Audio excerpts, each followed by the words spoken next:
Selamat datang di Mimbar Eksegesis, tempat firman digali bukan sekedar dikutip. Hari ini kita akan melihat Filemon pasal 1 ayat 1a. Paulus membuka surat ini dengan kalimat, Paulus seorang hukuman atau seorang tahanan Kristus Yesus.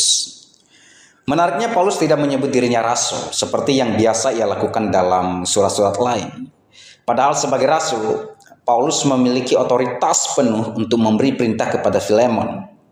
Namun justru disinilah kekuatan eksegesis teks ini. Surat Filemon bukan surat yang bersifat polemis atau doktrinal seperti surat Galatia atau surat Roma.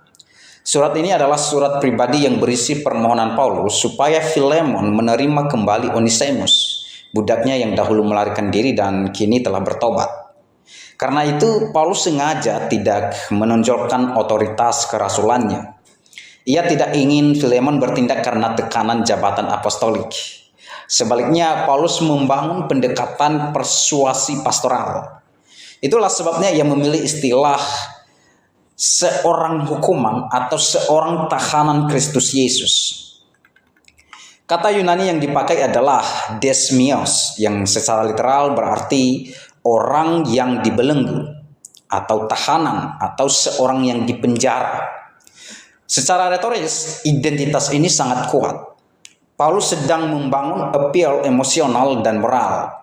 Ia ingin Filemon membaca surat ini bukan sebagai perintah dari seorang rasul, tetapi sebagai permohonan dari seorang yang sedang menderita demi Injil.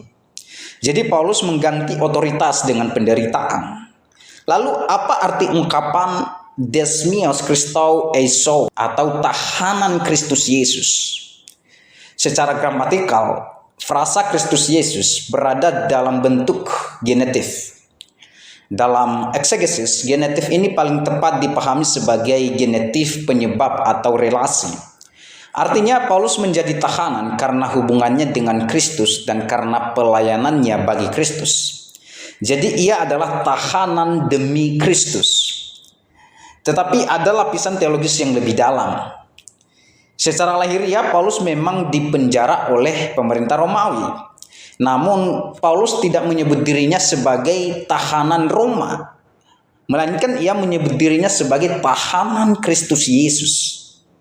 Ini menunjukkan perspektif teologis Paulus tentang providensi dan kedaulatan Kristus. Paulus memahami bahwa di balik tindakan politik Romawi, Kristus tetap memegang kendali atas hidup dan penderitaannya. Dengan kata lain, Roma mungkin menjadi instrumen yang memenjarakan Paulus, tetapi Kristus adalah Tuhan yang berdaulat atas pemenjaraan itu. Jadi Filemon 1 ayat 1a bukan sekedar salam pembuka. Paulus sedang membangun fondasi teologis dan pastoral bagi seluruh isi suratnya. Bahwa Injil bekerja bukan melalui tekanan kekuasaan, tetapi melalui kasih, pengorbanan, dan penderitaan demi Kristus. Terima kasih, Tuhan Yesus memberkati.